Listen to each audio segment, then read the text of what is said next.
plonger en Dieu, c'est plonger avec tous les siens. Là, j'aborde la question du pédobaptisme. J'ai abordé d'abord la question du rite. Quel est le véritable rite? Je vous ai dit, dans l'église catholique, on baptise par immersion ou par infusion, et non par aspersion. J'ai dit, pourquoi on baptise par infusion? Je vous ai dit que bon, ce n'est pas la quantité d'eau qui fait le baptême. Historiquement, ça se comprend. Au début, quand Jésus priait, Jésus ne priait pas dans une église. Jésus priait en plein air. Jésus vivait dans une province où il y avait le Jourdain, où il y avait peut-être des eaux. La vie du temps de Jésus n'est pas comme celle que nous menons aujourd'hui. Alors c'était normal que, facilement, prêchant, ils vont aller après à la rivière.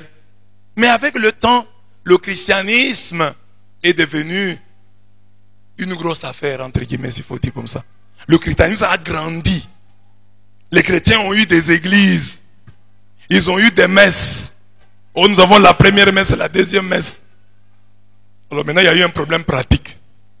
Nous donnons les baptêmes pendant la messe. Faut-il arrêter la messe, aller à la rivière ou donner le baptême aux gens là même où nous nous trouvons? C'est la position de tous les non-catholiques. Non, non, nous pouvons arrêter, aller d'abord baptiser dans l'eau. D'autres ont dit, non, non, le baptême c'est quoi? C'est un symbole. Un symbole, mais qui est porteur d'une réalité. Mais ces symboles-là, si on dessine une grande cigarette et on barre la cigarette, ça signifie quoi? Interdiction des fûts.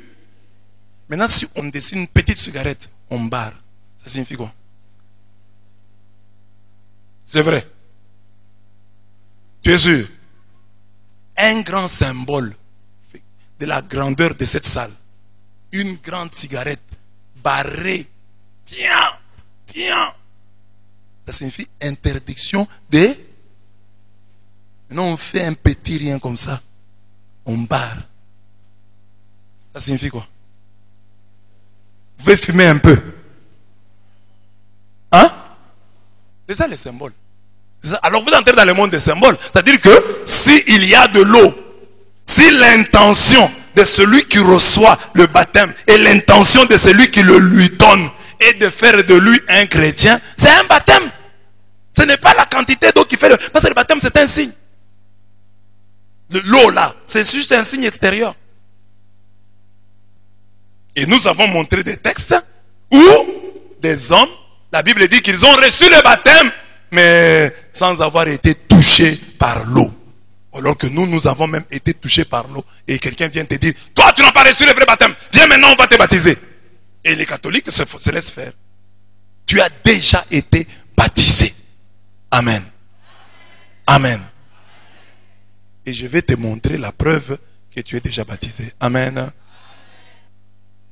Plonger en Dieu, c'est plonger avec tous les siens. Là, j'aborde la question du pédobaptisme. Pédagogie, pédophilie, pédagogue. La question du baptême des enfants. J'ai dit que plonger en Dieu, premier point, symbole.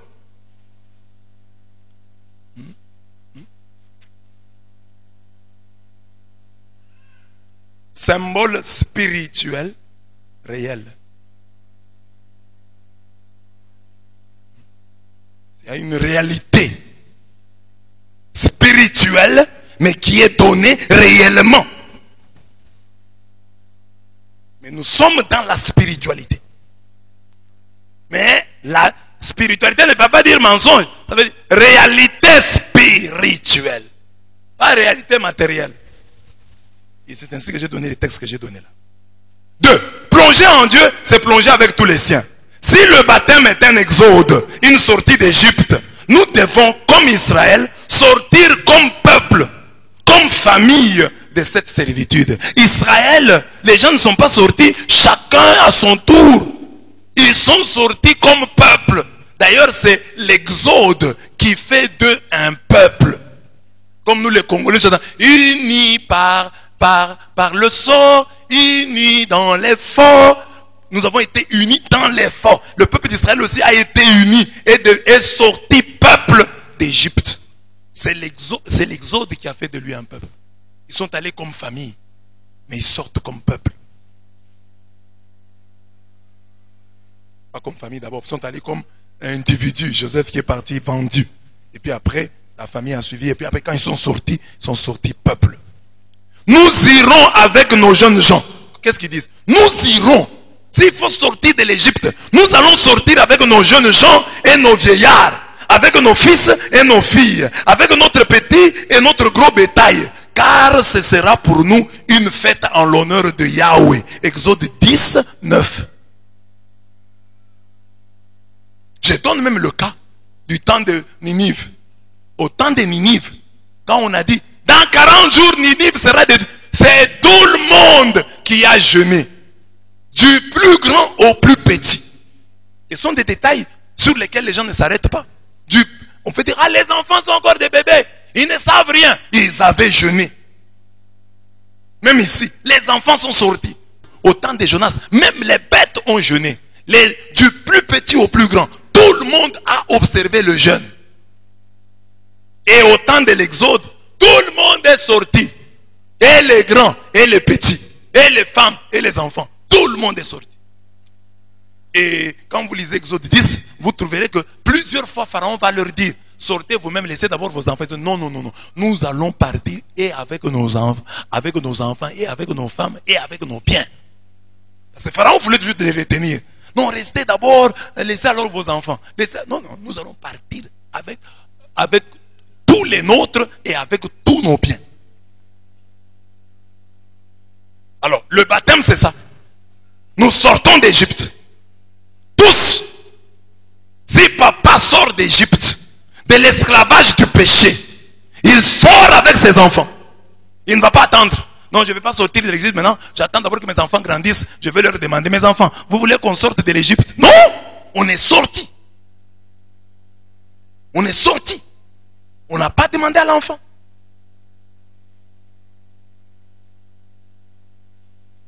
Nous abordons ici la question du pédobaptisme. Pourquoi baptisons-nous, nous les catholiques? Pourquoi baptiser les enfants? Premier texte. Jérémie 1, 4 à 5. Avant même de te modeler au ventre maternel, je t'ai connu. Avant même que tu sois sorti du sein, je t'ai consacré comme prophète des nations. Je t'ai établi. Avant de te modeler, avant que tu n'entres dans le ventre de ta mère, Dieu, lui, il connaît, il nous connaît. Avant de sortir du sein de nos mamans, Dieu nous choisit, Dieu nous consacre comme prophète des nations. La prophétie, le prophétisme, c'est un ministère. Comme nous avons le ministère des docteurs, d'évangélistes, etc. Or, pour devenir évangéliste et pour être baptisé, Doudou Moudibou, qu'est-ce qui demande un plus grand âge? Devenir évangéliste et être baptisé, même dans les églises de réveil. Qu'est-ce qui demande un plus grand âge, une certaine maturité? Devenir évangéliste, hein? Donc l'homini, le ministère demande un âge beaucoup plus avant. Mais Dieu dit ici qu'il a donné à Jérémie le ministère quand? Dès avant sa conception. Dieu lui a déjà donné le ministère. Alors qui es-tu toi pour dire non, non, il faut baptiser seulement quelqu'un quand il est conscient? Dieu lui-même appelle les gens avant leur entrée dans le sein de leur mère. Toi tu me demandes à moi d'attendre. Ta tête ne fonctionne pas bien. Amen. Amen. Jérémie 1, 4 à 5. Avant même de te modeler au ventre maternel, je t'ai connu. Je te connaissais. Avant même que tu sois sorti du sein, je t'ai consacré. Comme qui? Comme prophète des nations, je t'ai établi. Le baptême est un sacrement. La prophétie est un ministère. Or, c'est le ministère qui demande un âge beaucoup plus grand. Qui demande une certaine, qui requiert une certaine maturité. Mais ce ministère-là, qui demande un âge avancé, est donné à Jérémie dès avant sa conception. Dieu a connu Jérémie, il l'a consacré et l'a établi comme prophète des nations, bien avant sa naissance. Nous baptisons et faisons baptiser les enfants, car nous croyons à ce que Dieu fait en et pour chaque bébé avant sa conception. Donc avant chaque conception, Dieu a déjà fait quelque chose dans chaque bébé. Dieu a déjà fait quelque chose pour chaque bébé. Dès avant sa conception. Dieu n'attend pas que tu naisses, que tu demandes ton avis. Il y a des choses qu'il fait pour toi dès avant ta conception. C'est un mystère. Alors, moi je dis souvent aux gens, pour rire, je dis, mais si moi j'avais le pouvoir dans l'église, je dirais que nous sommes en retard.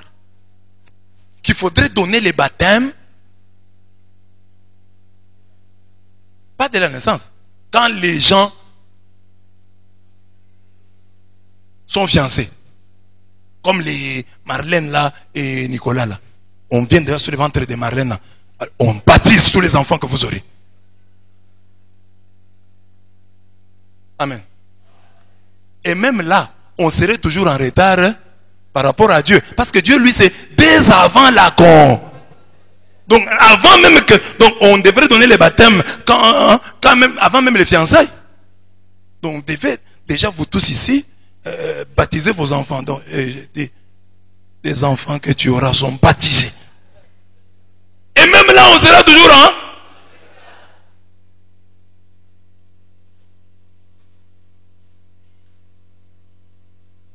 Donc nous croyons en la grâce. Tous les pasteurs disent, moi Dieu m'avait choisi dès avant la conception. Pourquoi baptisons-nous les enfants? Nous baptisons et faisons baptiser les enfants car nous croyons à ce que Dieu fait en et pour chaque bébé avant sa conception. Croire en cette grâce prévenante de Dieu, c'est célébrer l'amour fidèle et tenace de ce Dieu qui aime nos enfants plus que nous ne les aimons. Ne pense pas que toi tu aimes tes enfants plus que Dieu. Dieu aime tes enfants plus que toi. Et avant qu'ils n'entrent dans ton sein là, il avait déjà fait des choses pour eux. Amen. Je veux que tu rendes grâce à Dieu maintenant pour ce que Dieu a fait pour toi dès avant ta conception. Je n'étais pas encore entré dans le ventre de ma mère, que toi tu me connaissais, que toi tu m'as choisi, que toi tu m'as consacré. Je ne suis pas né de la dernière pluie. J'ai existé dans la pensée de Dieu.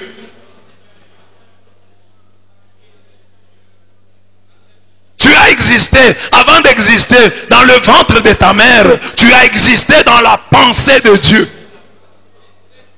Tu as existé dans le cœur de Dieu.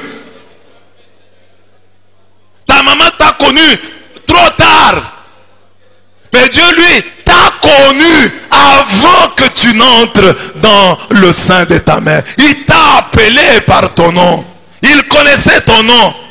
Quand maman et papa s'est débrouillés, cherchant quel nom te donner, Dieu, lui, connaissait déjà ton nom.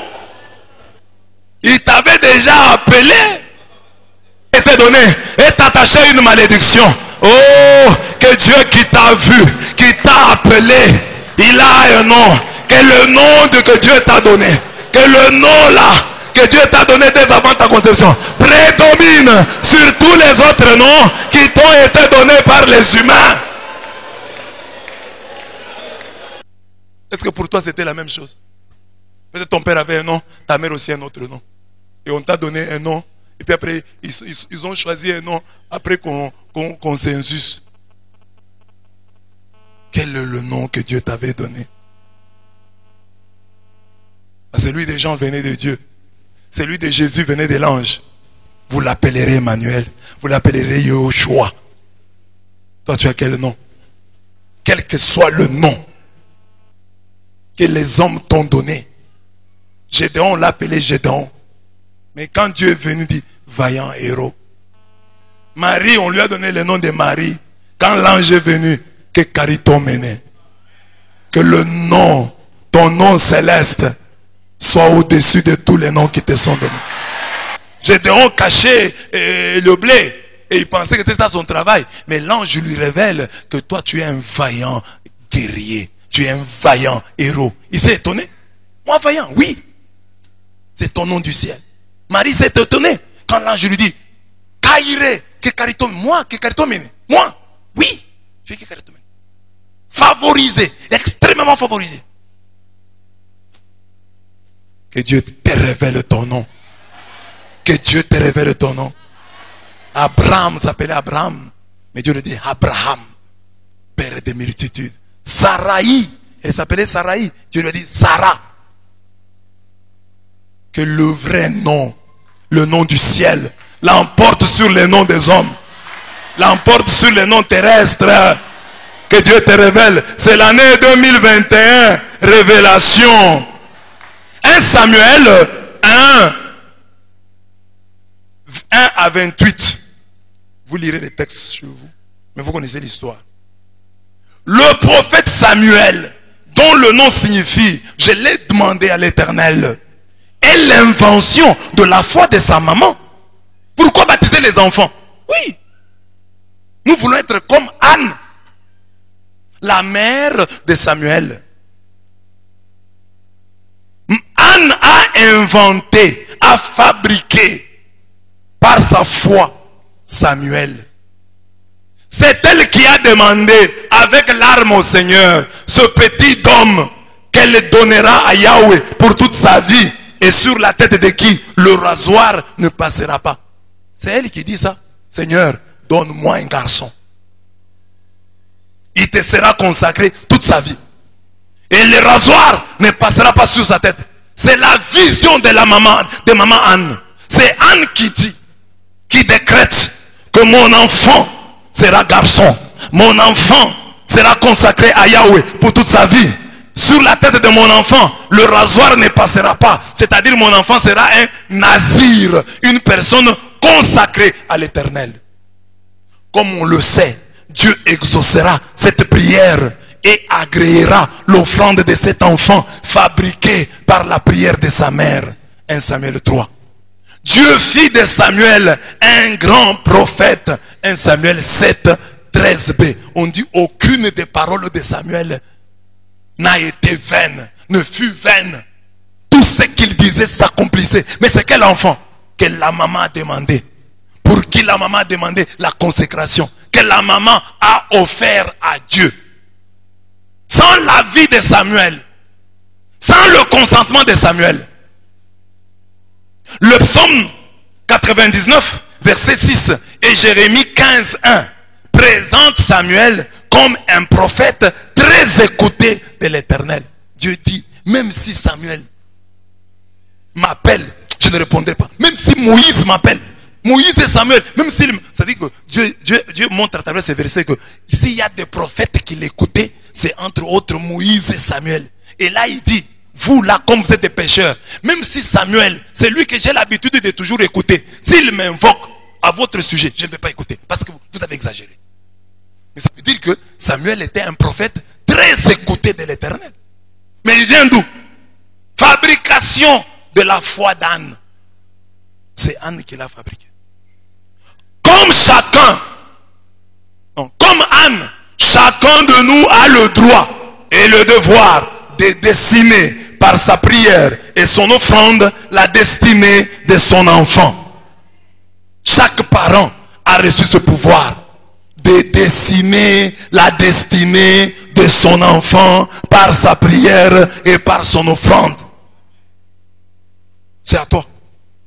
Puisque les parents sont le Dieu visible, le mot qu'ils diront et les gestes qu'ils poseront pour leurs enfants se réaliseront. Amen.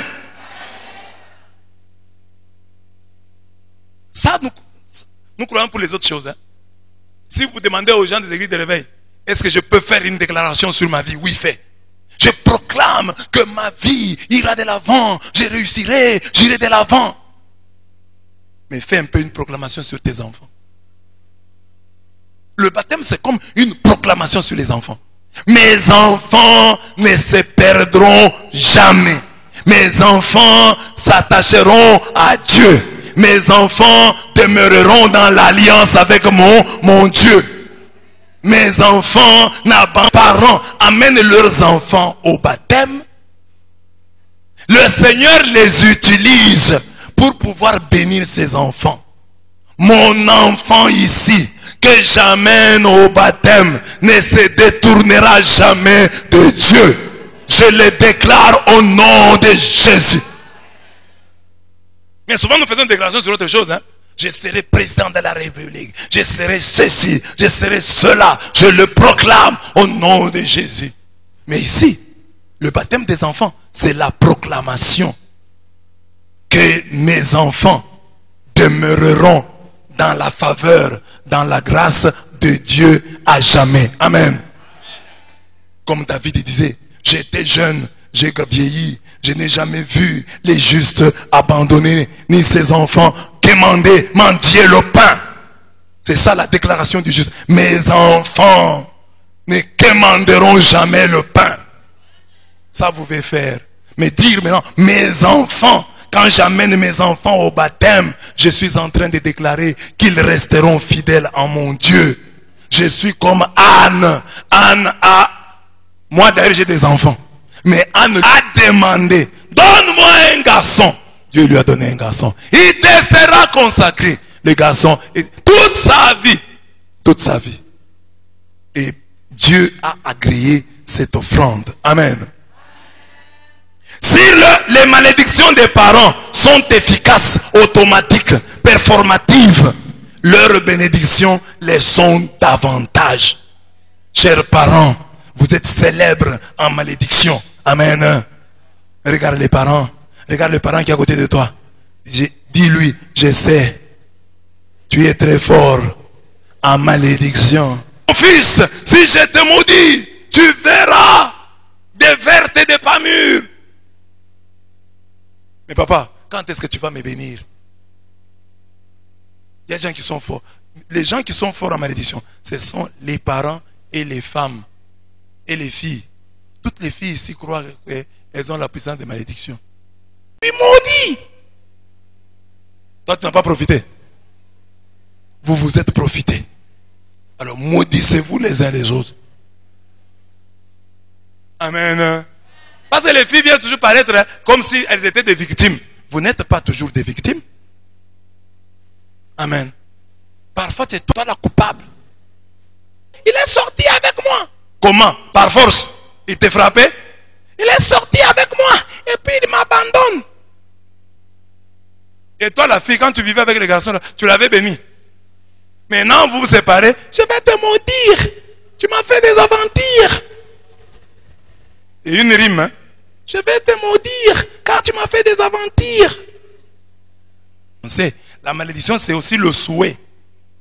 Quand tu vas regarder sur la page de ton ex là, vous les gens qui ont des ex, tout le temps sur la page, tu l'as déjà bloqué, mais tu ouvres un autre compte, tu vas regarder la page. Tu vas mourir. En tant que signe de salut, peut être conçu comme une puissante bénédiction de Dieu par l'Église et les parents.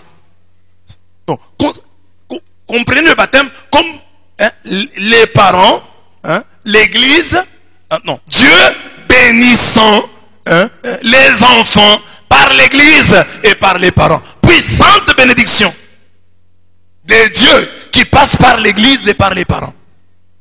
Nous baptisons et faisons baptiser les enfants car nous croyons comme Anne. Dieu fera de nos enfants d'autres Samuel, fruit doux de nos prières. Fruit doux de nos prières. Nos enfants seront des fruits doux de nos prières. Nos enfants seront des fruits doux de nos prières. Et toi qui en as, et toi qui veux en avoir, et toi qui ne connais pas l'avenir, prie pour que tes enfants, quand viendra le moment de les avoir, qu'ils soient les fruits doux de ta prière, qu'ils soient les fruits doux de ta prière, que leur destinée soit dessinée dans ta prière. Oh Dieu, je dessine à travers ma prière la destinée de mes enfants. Oh, comme Anne, j'ai dit qu'ils seront chrétiens. Comme Anne, j'ai dit qu'ils s'attacheront à toi. Comme Anne, j'ai dit qu'ils ne te tourneront jamais le dos. Comme Anne, j'ai dit que tu seras fier d'eux. Je dessine le destin, la destinée de mes enfants. Ils seront des grands. Ils iront de l'avant. réussiront dans leur vie. Ils s'attacheront à Dieu. Ils seront ma fierté. Ils ne feront pas ma honte. Je les déclare au nom de Jésus. Je les déclare au nom de Jésus. Dieu a écouté Anne. Dieu va t'écouter. Et chaque fois que tu amènes les enfants au baptême, dis aux gens que je fais comme Anne. Je dessine la destinée de mes enfants. À travers ma prière, à travers mon offrande, à travers mon engagement. Jérémie, deuxième point. Samuel, Anne, Samuel. Ce sont les textes de la Bible. Jérémie, Dieu n'a pas attendu. Dieu ne lui a pas demandé la vie. Anne n'a pas demandé la vie à Samuel. Samuel n'était pas encore né.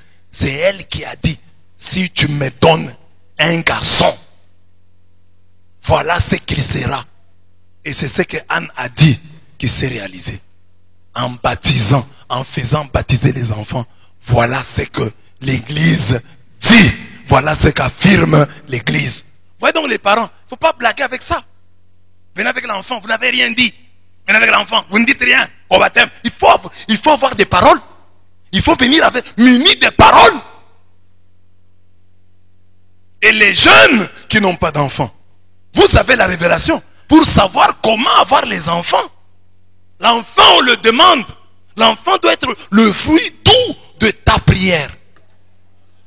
Par le fruit amer de ton impudicité, de ton imprudence. Comme les gens qui sont fiancés là, et ils voulaient s'amuser. Ils ont le projet d'avoir un enfant 3 ans après. Mais ils s'amusaient. Et en s'amusant, un enfant entre. Oui, déjà, vous avez mal commencé. Mais ceci, Anne a prié. Je veux un enfant. Je veux un garçon. Voilà ce que je veux pour lui. Voilà ce que j'attends que tu fasses pour lui. Et ça qui arrive dans le couple. Oh, fruit doux, fruit amer de l'impudicité, de la luxure. Le papa, la maman n'ont pas pu se contenir. Alors qu'ils avaient encore un bébé. Ils ne voulaient pas avoir d'enfant. Une grossesse est vite arrivée. Et papa dit, tu dois avorter. Maman dit non, débat déjà. Papa ne veut pas de cet enfant. Maman veut de l'enfant. Maman tente même. Après insistance de papa. Et l'avortement rate. Et l'enfant finit par naître. Regardez cet enfant-là. C'est un enfant indésiré. Vous ne l'avez pas désiré. Et après vous vous posez des questions. Comment cet enfant est comme ça? Ce n'est pas un Samuel. Vous ne l'avez pas demandé. C'est le fruit amer de votre impudicité, de votre luxure, de votre gourmandise sexuelle, de votre indiscipline sexuelle. Genèse 17, 10 à 14. Et voici mon alliance qui sera respectée entre moi et vous, c'est-à-dire ta race après toi. Que tous vos mâles soient circoncis. Vous ferez circoncire la chair de votre prépuce. Et ce sera le signe de l'alliance entre moi et vous. Quand ils auront 8 jours, tous vos mâles seront circoncis de génération en génération. L'incirconcis, le mâle dont on n'aura pas coupé la chair du prépuce, cette vie-là sera retranchée de sa parenté.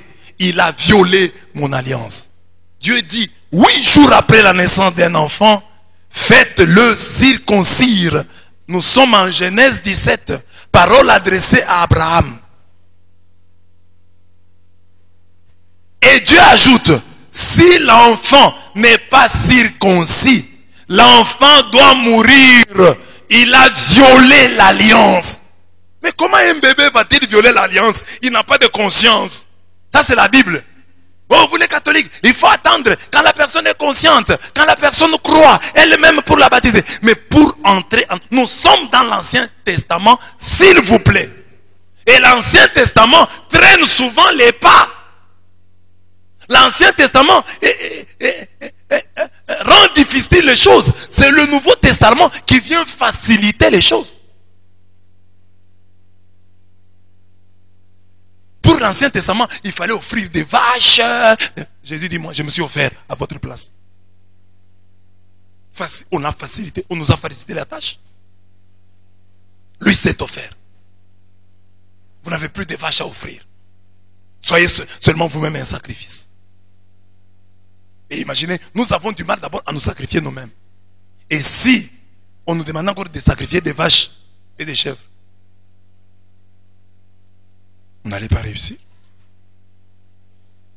Cette vérité sur la circoncision se trouve en Lévitique 12, 2 à 3.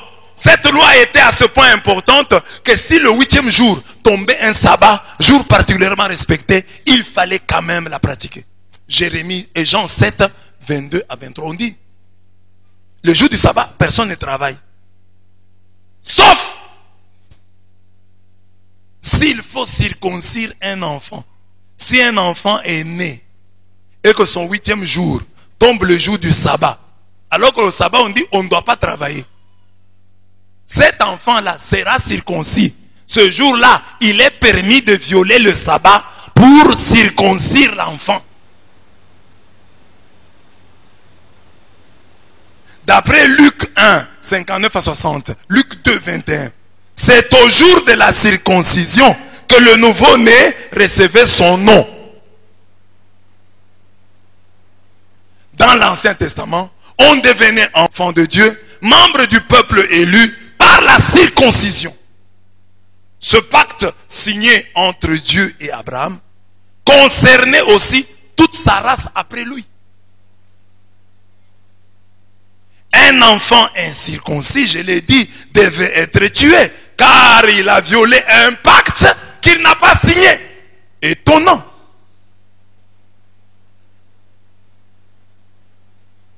Ce texte, Genèse 17, 10 à 14, montre que toute alliance que Dieu conclut avec l'homme inclut toute la famille de ce dernier. Ainsi, tout adulte baptisé a conclu avec Dieu un pacte qui concerne toute sa famille. Nous baptisons et faisons baptiser les enfants, car comme ce fut le cas pour Abraham, notre alliance avec Dieu inclut aussi nos enfants. Au nom de l'alliance qui me lie à Dieu, mes enfants ne sauraient tomber entre les mains de Satan. Donc, Dieu conclut une alliance avec Abraham. Mais il dit, quel est le signe de l'alliance? Le signe de l'alliance est dans votre chair. Abraham, sois circoncis. Enlève les prépuces. La chair du prépuce, enlève-la. C'est le signe physique que tu m'appartiens. Et tu feras cela à ta postérité. Chaque fois que tu auras un enfant, 8 jours après, cet enfant, s'il est mâle, s'il est garçon, on devra lui enlever le prépuce. C'est le signe que cet enfant m'appartient, qu'il est entré dans l'alliance, qu'il fait partie du peuple de Dieu.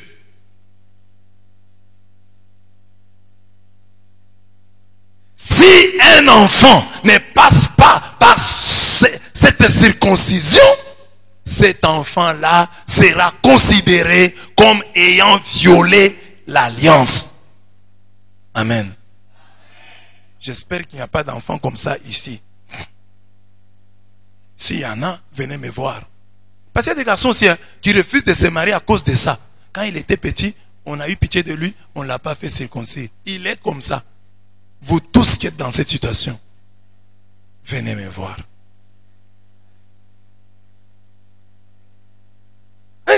Marie-toi. Il ne veut pas. Il a honte. Parce que dès qu'il se marie, la fille là va découvrir. Demande au célibataire qui est à côté de toi. Est-ce que baiser de tout circoncis un membre du peuple de Dieu, comme le baptême fait de nous des membres de l'église? Mais regardez, l'enfant qui n'est pas circoncis devait mourir.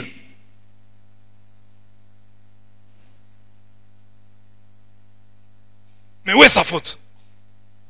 Il ne va pas quand même tout bébé à 8 jours à se faire circoncire. Non. Il faut que ses parents l'amènent. Ça veut dire que les parents perdaient cet enfant-là. Et il y a beaucoup de parents qui ont perdu leurs enfants parce qu'ils ont fait trop attendre le baptême de leur enfant.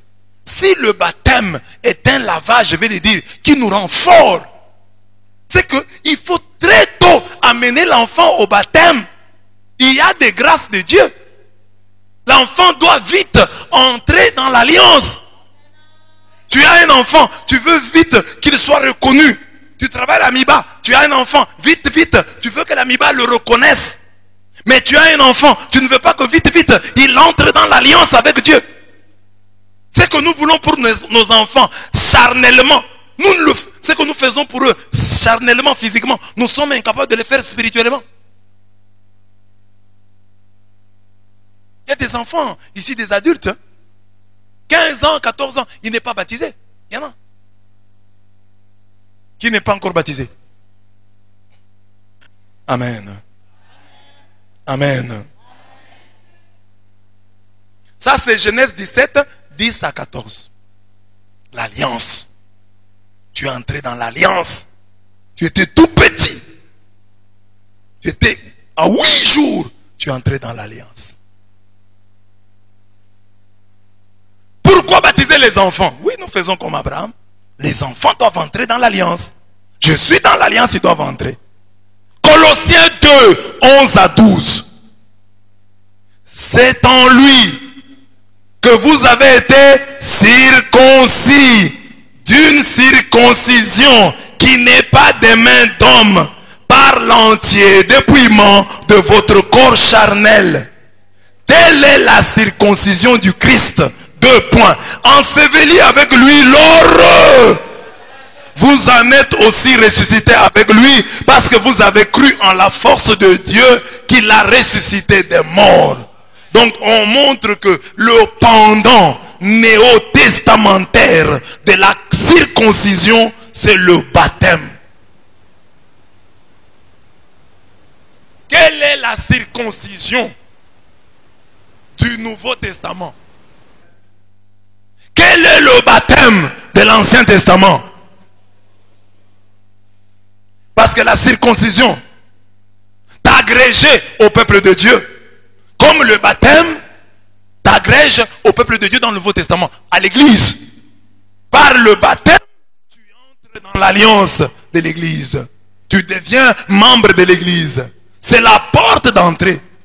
Par la circoncision, tu entres dans le peuple d'Israël. D'après Paul, Colossiens 2, 11 à 12, la première circoncision, celle de l'Ancien Testament, était matérielle. Et elle n'enlevait qu'un petit lambeau de chair appelé prépuce. La nouvelle circoncision est quant à elle spirituelle. C'est le baptême institué par Jésus-Christ. Dans l'Ancien Testament, à 8 jours, on devient membre du peuple de Dieu. Pourquoi dans la nouvelle alliance, l'église obligerait-elle ses enfants à attendre plus longtemps sur le seuil? Les gens veulent entrer, attendez d'abord. Les gens veulent entrer. L'Ancien Testament, 8 jours, l'enfant est déjà entré dans l'alliance. Le Nouveau Testament, non, nous attendez quand vous allez grandir. C'est anormal. Nous baptisons et faisons baptiser les enfants car le baptême est l'original de la circoncision que les Juifs recevaient le 8e jour après leur naissance. Le Nouveau Testament ne peut pas traîner les pieds là où l'Ancien faisait de la vitesse. Nous n'attendons pas pour nourrir nos enfants. Nous n'attendons pas pour les laver. Nous n'attendons pas pour les habiller. Nous n'attendons pas pour les scolariser. Pourquoi attendrions-nous longuement, plus longuement, avant de les plonger en Dieu, avant de leur donner la vie des enfants de Dieu? La Bible dit, éduque le jeune homme au début de sa carrière, devenu vieux, il ne s'en détournera pas.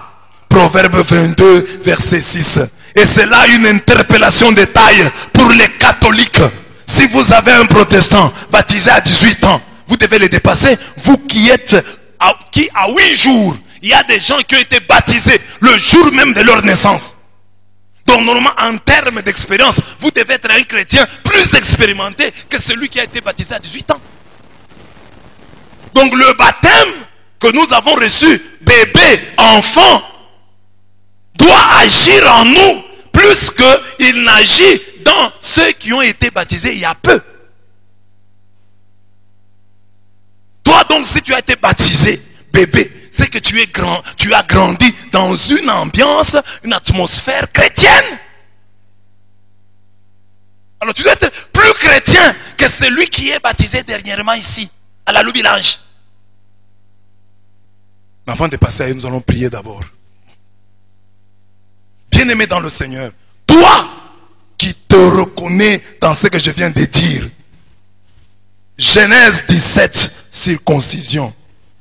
Paul dans Colossiens dit aussi que la circoncision des chrétiens, c'est le baptême. Que ta vie chrétienne corresponde à l'âge de ton baptême.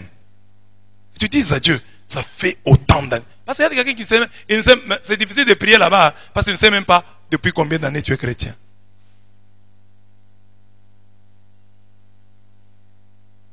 En quelle année tu as été baptisé? Tu as quel âge? Tu as quel âge?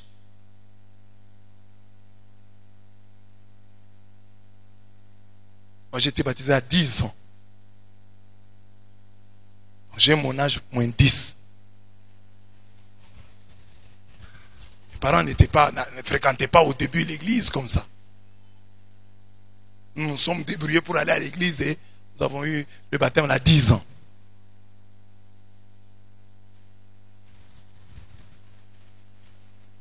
Que Dieu nous aide. Que tu dises à Dieu, ça fait des années que je suis baptisé.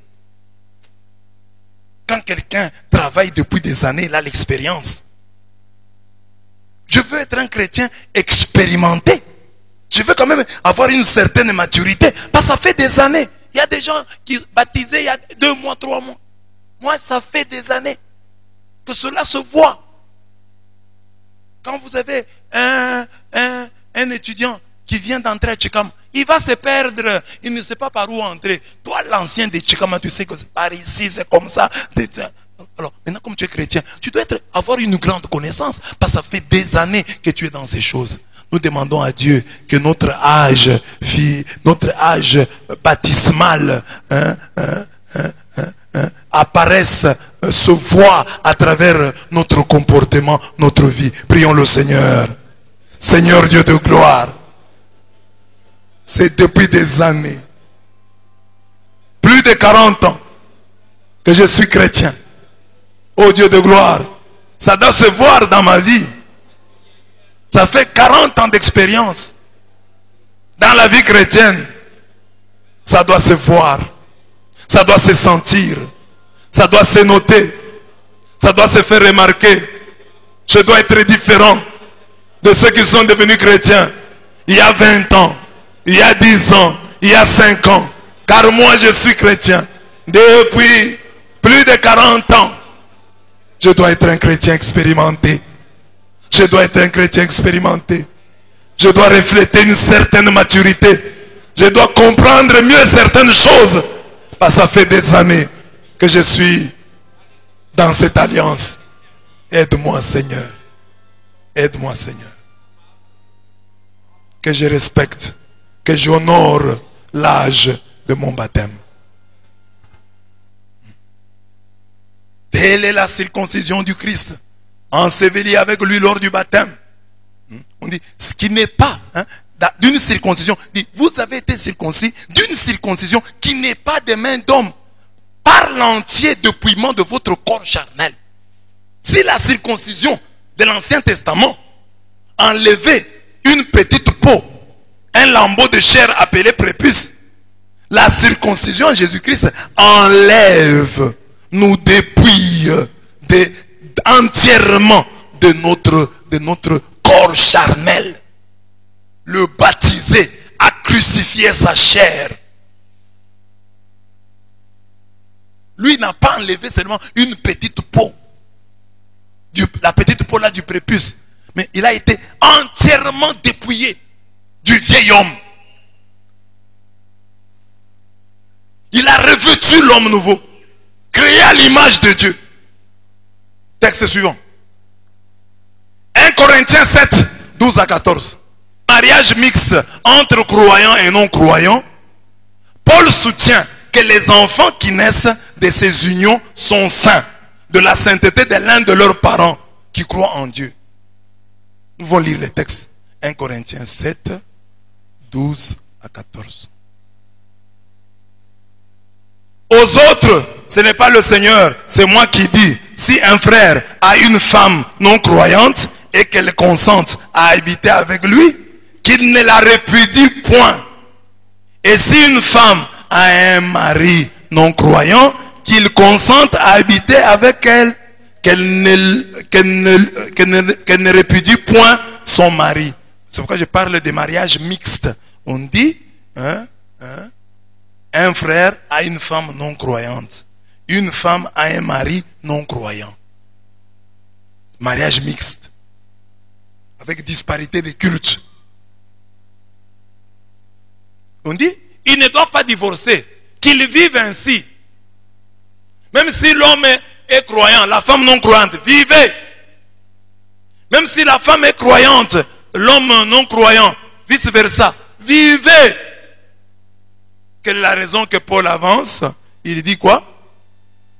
Car le mari non croyant est sanctifié par la femme, et la femme non croyante est sanctifiée par le frère. Autrement, vos enfants seraient impurs, tandis que maintenant, ils sont saints. Le mari non croyant est sanctifié par qui?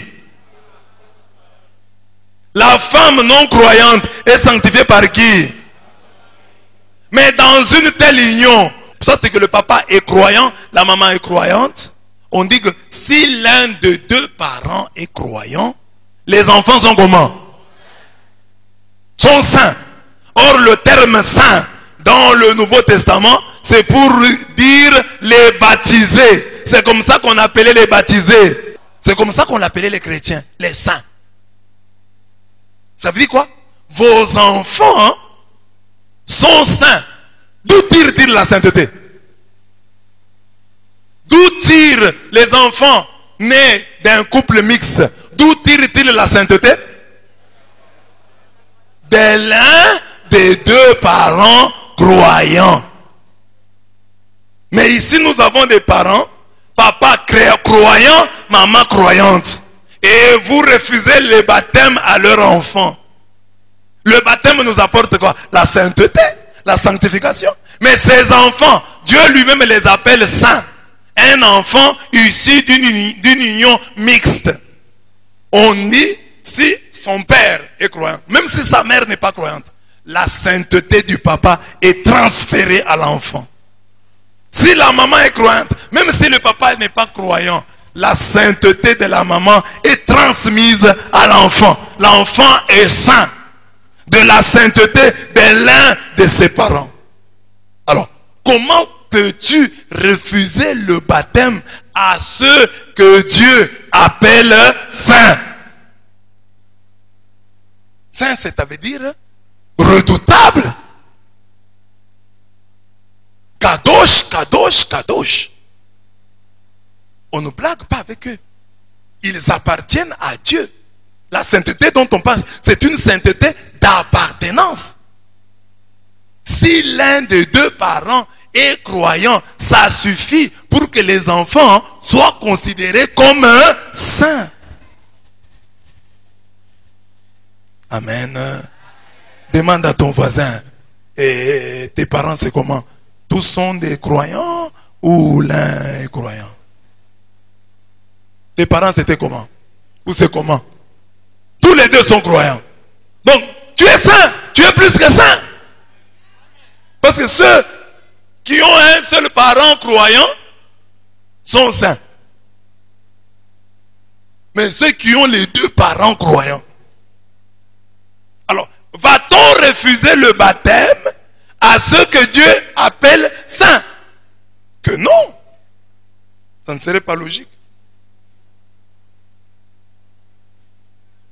Paul soutient, je vous lis les textes, que les enfants qui naissent de ces unions mixtes sont saints de la sainteté de l'un de leurs parents qui croient en Dieu.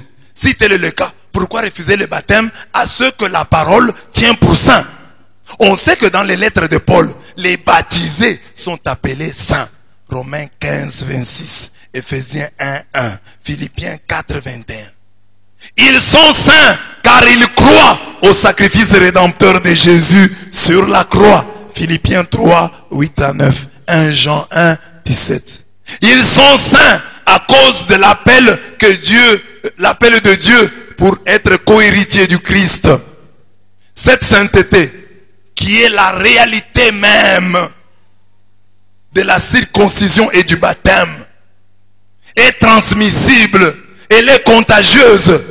Comment accepter d'un côté la transmission de la réalité, du signifié du baptême, et refuser de l'autre la transmission du signe, du signifiant? Pour nous, signe et réalité du baptême sont transmissibles, même si l'homme doit constamment se circoncire et se sanctifier. Deutéronome 10, 16, 36, Jérémie 4, 4, 1 Pierre 1, 15 à 16. Ici, j'ai dit que dans le baptême, il y a le signe et le signifié. Le signe, c'est le baptême. Le signifié, c'est la sanctification. On fait de toi, à travers le baptême, enfant de Dieu. Lavez-vous, purifiez-vous, notre thème d'hier. À travers le baptême, on vous lave. Vous devenez saint. Sainteté d'appartenance. Vous êtes redoutable. On ne peut plus jouer, on ne peut plus se jouer de vous. Parce que vous appartenez à Dieu. Vous êtes saint. Ça, c'est le signifié. Mais le signe ou le signifiant, c'est le rite là. Maintenant, vous dites que les enfants ont le signifié, c'est-à-dire la sanctification, mais vous leur refusez le signifiant ou le signe. Ce n'est pas normal. Le signe, baptême, rite. L'eau qui est versée sur l'enfant. Réalité, sanctification. Quand on te verse, on verse sur toi cette eau, tu deviens saint, tu deviens sainte. Le signe, c'est le rite là, cette cérémonie. Mais ici, Saint Paul dit, les enfants ont le signifié. La réalité qui se cache derrière le signe, ils l'ont déjà. Alors c'est ce que j'ai dit ici. Comment accepter d'un côté la transmission de la réalité, du signifié, du baptême, et refuser de l'autre la transmission du signe, du signifiant? S'ils ont le signifié, c'est qu'ils ont aussi le signifié. Entre le signifiant, et, si on vous prend ici, le signifiant et le signifié, demandez à votre voisin, entre le signifiant et le signifiant, tu choisis quoi? Si tu es pressé, tu prends quoi? Hein? Demande à ton voisin, c'est ça qui montre qu'il a compris l'enseignement. Signifiant et signifié, tu prends quoi? Si tu es pressé. Amen. Donnez la réponse de votre voisin. Donnez la réponse de votre voisin. Le voisin a dit quoi? Il a dit quoi? Jean-Pierre. Jean-Pierre est où? Ton voisin a dit quoi? C'est qui? Toi, tu vas prendre les signifiants. Donc, le signifiant, c'est le rite. Le signifié, c'est la sanctification. Donc, on te donne le rite, toi, tu prends le rite sans signifier. Comment peut-il être sanctifié? C'est le terme qui est utilisé. Le mari non croyant est sanctifié par sa femme. On vous prêche souvent les saliers individuels. Les saliers individuels. Puisque Dieu permet la transmission de la réalité du baptême des parents aux enfants, il ne peut pas s'opposer à la transmission, disons comme ça, du signe aux enfants. Parce que la réalité, il dit les enfants sont saints de la sainteté de l'un de leurs parents. Ce sont les Écritures, c'est la Bible. Nous allons prier en tablant sur ça, cette réalité bien-aimée. Mes parents sont des chrétiens. La sainteté. Que la sainteté qui m'a été transmise à mon baptême. Parce que l'un de mes parents ou les deux parents sont des croyants. Que cette sainteté-là se manifeste dans ma vie. Que je sois redoutable. Que les sorciers me craignent. Que les occultistes me craignent. Fais-moi, oh Dieu, Kadosh, Kadosh, Kadosh. Rends-moi redoutable devant mes ennemis. Au nom de mon saint baptême. Au nom de mon saint baptême. Rends-moi redoutable devant mes ennemis. Que la mort me craigne.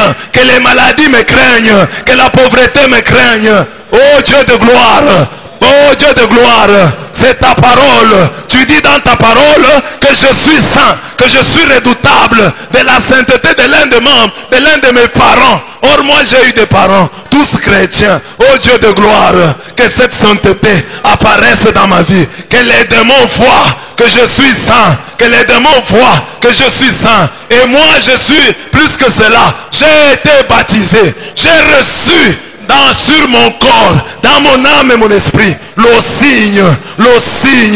signifiant. Oh Dieu de gloire, oh Dieu de gloire. Toi tu as dit que le signifié était déjà en moi. Et j'ai reçu à la suite les signifiants. Merci Seigneur, que mon saint baptême agisse et me rende redoutable devant tous les ennemis de ma destinée. Que je sois redoutable. Prie pour tes enfants baptisés, tes frères baptisés. Invoque le baptême de tes sœurs, de tes frères. Et demande pour qu'au nom du baptême qu'ils ont reçu, c'est une alliance.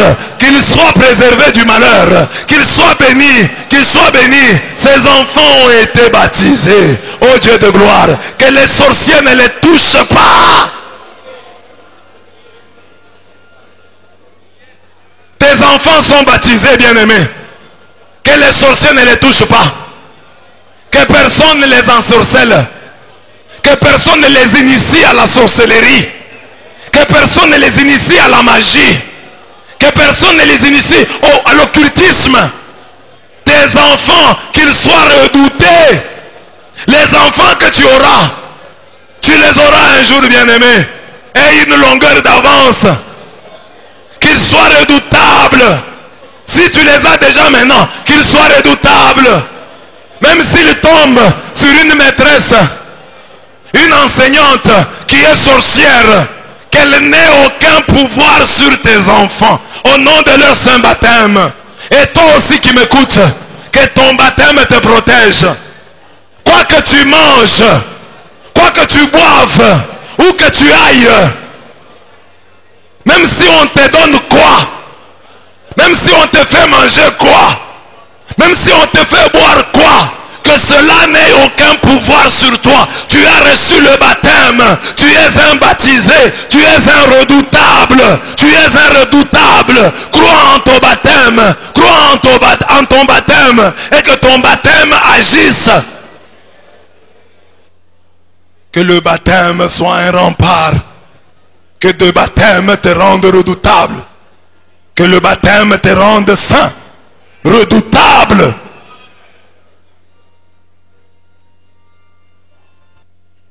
16, 14 à 16. Acte 16, 14 à 16. L'une d'elles, nommée Lydie, marchande de pourpre de la ville de Thyatire, était une femme craignant Dieu. Et elle écoutait. Le Seigneur lui ouvrit le cœur pour qu'elle fût attentive à ce que disait Paul. Ma prière pour vous, que le Seigneur vous ouvre le cœur pour que vous soyez attentifs à ce que je suis en train de vous dire. Lorsqu'elle eut été baptisée avec sa famille, elle nous fit cette demande: si vous me jugez fidèle au Seigneur, entrez dans ma maison et demeurez-y. Et elle nous pressa par ses instances. Bien-aimés, dans ce texte, qui a écouté la parole? Qui a écouté la parole? À qui est-ce que le Seigneur a ouvert le cœur? Lydie. Qui a été attentive à ce que disait Paul? Mais au moment du baptême, qui est baptisé? Qui est baptisé? Lydie et sa famille. Quand est-ce que la famille a écouté? On ne dit pas. Mais Lydie, et dans cette famille, qui peut nous dire que dans cette famille, il n'y avait pas d'enfants? Que tous les enfants qui étaient là dans la maisonnée de Lydie n'étaient que âgés. Ce serait quand même curieux. Parce qu'on dit sa famille.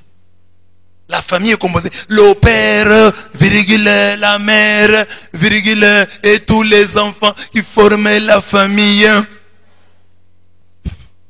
Le baptême des maisonnées là pose problème. Ce n'est peut-être pas une preuve. Mais au moins, nous retenons que celle qui a écouté la parole, c'est Lydie. Et quand vint le moment du baptême, elle est baptisée avec sa famille. Il y a quand même un problème déjà. Et il y a un deuxième texte qui va nous amener là-bas. Mais lisons d'abord ce que j'ai écrit ici. Lydie est baptisée avec les siens. La conversion de cette dame entraîne celle de toute sa maisonnée. Ceux qui disent que peut-être cette maisonnée n'avait pas d'enfants auront du mal à nier que c'est Lydie qui a écouté. La foi vient de ce qu'on entend. Et que c'est sa foi qui a conduit les siens à la foi et au baptême. Nous baptisons et faisons baptiser les enfants car l'écoute de Lydie et sa foi ont conduit les siens au baptême. Une a écouté. Toute la famille a été baptisée. Notre écoute et notre foi doivent conduire les nôtres au baptême. Amen. Amen. Comme là tu es en train d'écouter la parole, que cette parole conduise quelqu'un au baptême. Toi tu as écouté, mais que quelqu'un d'autre soit baptisé. Amène les gens au baptême. Nous baptisons et faisons baptiser les enfants. J'ai déjà dit ça. À l'exemple de Lydie, nous sommes aussi des Lydie. Nous amenons nos familles à Jésus. Dans cette alliance, la plongée en Dieu. Nous ne pouvons pas plonger seuls. Nous plongeons avec tous les nôtres. C'était l'idée phare de ce deuxième point. Plongeons avec les nôtres. Sortons d'Égypte avec les nôtres. Acte 16, 30 à 33. Un autre texte dans le même chapitre, beaucoup plus explicite. Il les fit sortir, les geôliers, le gardien de la prison. Il les fit sortir. Il fit sortir Paul et Silas. Et dit, Seigneur, que faut-il que je fasse pour être... La question est posée. Que faut-il que je fasse pour être... Qui doit être sauvé? Moi, hein? Le geôlier qui pose la question. Réponse. Paul et Silas répondirent, crois au Seigneur, crois au Seigneur, et tu seras Et tu seras. Et tu diras, toi seul. Toi seul. Toi seul. Toi et ta. Qui va croire? Qui doit croire? Et qui sera sauvé? Moi et ma. Quand est-ce que la famille croit? En tout cas, le texte ne dit pas. La manière, le mode de la... On dit, si toi tu crois, ta famille sera... Toi et ta famille, vous serez sauvés. Crois au Seigneur, dis à ton voisin, crois au Seigneur Jésus et tu seras sauvé, toi et ta famille. Répète-lui cette parole. Donc ici, là, tel que nous sommes là, le salut de ta famille est entre tes mains. C'est toi, si tu crois, tu seras sauvé, toi et ta famille. Aujourd'hui, ne regarde pas ton père, ne regarde pas ta mère. Toi, tu es là pour les représenter. Prends au mot Dieu qui parle à travers Paul et Silas. Si toi tu crois, ta famille sera sauvée de la perdition, de l'enfer, sera sauvée du malheur, de la damnation éternelle. Ta famille sera sauvée si toi tu crois. L'espoir de toute ta famille repose sur toi. Si toi tu crois, ta famille, toi et ta famille, vous serez sauvés. Pour entrer au ciel, bien entendu, mais aussi pour bien vivre ici sur terre. Si toi tu crois, ces liens-là qui vous tient en esclavage sera coupé. Si toi tu crois, ce mauvais sort qui vous a été jeté sera cassé. Si toi tu crois, ce sortilège-là vous abandonnera. Ce lien-là sera coupé. Cette maladie-là qui a toujours dans la famille, ce problème-là qui taraude vos consciences, c'est toi qui peux le chasser, qui peux le renvoyer de ta famille. Si aujourd'hui tu crois au Seigneur Jésus-Christ, tu seras sauvé, toi et ta famille.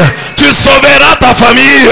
Si tu crois, ne viens pas ici pour blaguer, ne viens pas ici pour sentir. On te demande de croire. Si tu crois, tu seras sauvé, toi et ta famille. Maman croit, même si ton mari ne croit pas. Papa croit, même si ta femme ne croit pas. Jeune homme croit, même si tes parents, tes frères et sœurs ne croient pas. Ne dis pas, dans cette famille, les choses ne marchent pas bien parce que vous ne priez pas. C'est parce que vous ne priez pas. Jésus dit aujourd'hui, ta foi à toi est capable de sauver toute la famille. Ta foi à toi, même si tes parents refusent, même si ta mère refuse de croire, tu es là pour les représenter. Ta foi sauve et tes parents, et tes enfants, et ta femme, et ton mari. Dieu te donne le pouvoir. Prends-le au sérieux. Prends ce pouvoir au sérieux. Ne blague pas avec le pouvoir que Dieu te donne. Tu es le sauveur de ta famille.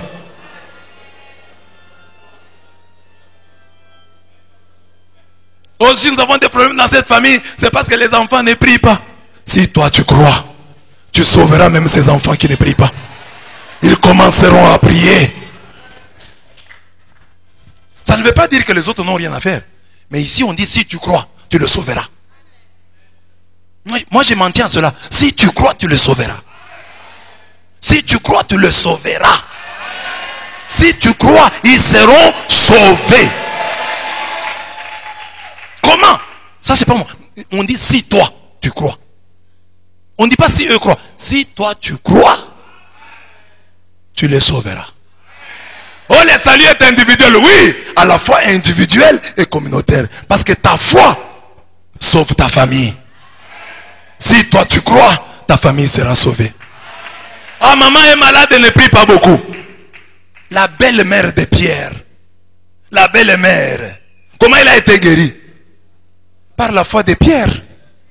Elle ne connaissait pas Jésus. Mais c'est Pierre qui a amené Jésus. Et Jésus a guéri la belle-mère. Amen. Que tous ceux qui ont des belles-mères, que ta belle-mère soit sauvée. Oh, tu as une... Oh, ma belle-mère me complique. Ma belle-mère, on ne s'entend pas. Tu sois papa ou maman. Aujourd'hui, on dit, comme Pierre, tu peux aussi sauver ta belle-mère. Si tu dis qu'elle est folle, tu peux la sauver de sa folie. Si tu dis qu'elle est incompréhensible, tu peux la sauver. Si toi tu crois, elle sera sauvée. Amen. Si tu crois, le Congo sera sauvé. Si tu crois, l'Afrique sera sauvée. Si tu crois, le monde sera sauvé.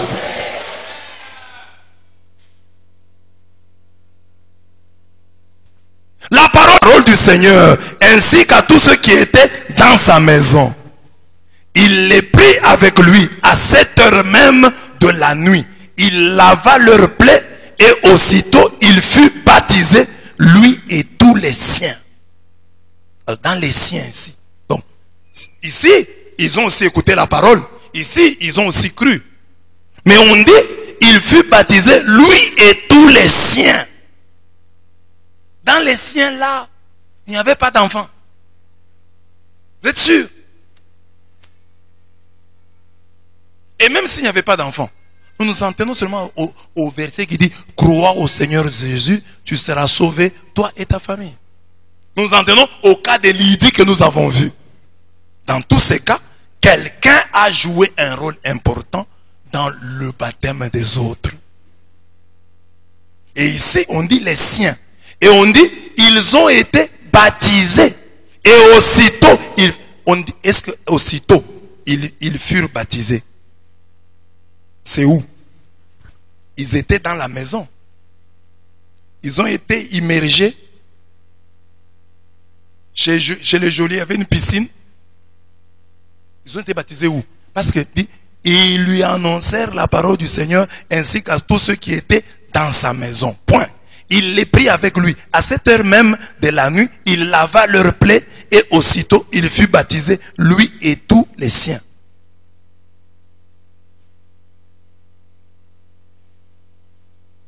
Donc ils ont été baptisés là. Lui et tous les siens. C'était la nuit. Ils sont allés au Jourdain. Ils sont allés dans quelle rivière? Ils ont été baptisés sur place. À cet endroit. Donc vous voyez là, mes bien-aimés, que nous avons les cas des maisonnés baptisés. Et personne ne peut nous certifier que dans ces maisonnés, il n'y avait point d'enfants. Amen. Dans la première alliance, Josué s'était engagé au nom de tous les siens devant Yahweh. Je dis ici, d'abord, la parole est annoncée au geôlier et à tous ceux qui étaient dans sa maison. Et tous reçurent le baptême. Outre le fait que cette maison ne pouvait manquer d'enfants, il y a le principe selon lequel la foi d'un seul sauve toute la multitude. Dans la première alliance, Josué s'était engagé au nom de tous les siens devant Yahweh. Ces passages-là, on les met. Moi et ma maison, nous servirons l'Éternel. Et vous savez, l'usage que font les branhamistes de ces passages, il a mis dans sa maison. Moi et ma maison, nous servirons. Toi, catholique, tu arrives là. Quand il te montre ce verset-là, c'est pour dire quoi? C'est pour dire quoi? Tu deviens aussi branhamiste comme moi. Moi et ma maison, nous servirons l'Éternel. Mais c'est Josué qui s'engage. Il n'a pas interrogé sa famille. Mes enfants, vous voulez qu'on serve l'Éternel? Moi et ma maison, nous servirons l'Éternel. Dis à ton voisin, moi et ma maison, nous servirons l'Éternel. Quand? Demande-lui quand. Quand les enfants vont grandir. Non, maintenant. Moi et ma maison, nous servirons l'Éternel. Josué 24, 15c. Stimulé par ce bel exemple, le peuple dira à Josué, c'est Yahweh que nous servirons. C'est à sa voix que nous obéirons. Mais il a dit d'abord moi et ma maison. Et les autres ont dit non, nous aussi, nous allons obéir au même Dieu. Josué 24, 22 à 24. Nous baptisons et faisons baptiser les enfants, car comme ce fut le cas pour le geôlier, la foi d'un seul sauve la multitude. Le salut est à la fois individuel et communautaire. Dis à ton voisin, tu peux me sauver. Dis-lui, tu peux me sauver. Le salut est à la fois individuel et communautaire. Individuel parce que tu es peut-être venu ici par ta propre décision. Mais communautaire, ce qui se fait ici peut t'aider. Si à côté de toi, les gens prient sérieusement, tu vas aussi prier sérieusement. Si les gens sont distraits, manquent de piété là où tu es, tu risques aussi de manquer de piété.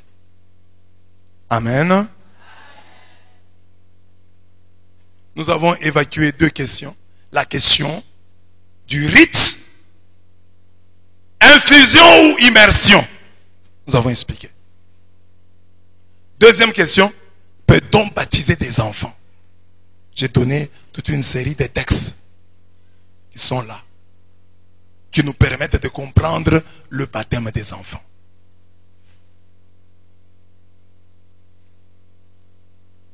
Est-ce que vous avez compris? Quelqu'un a des difficultés? Quelqu'un a-t-il des difficultés?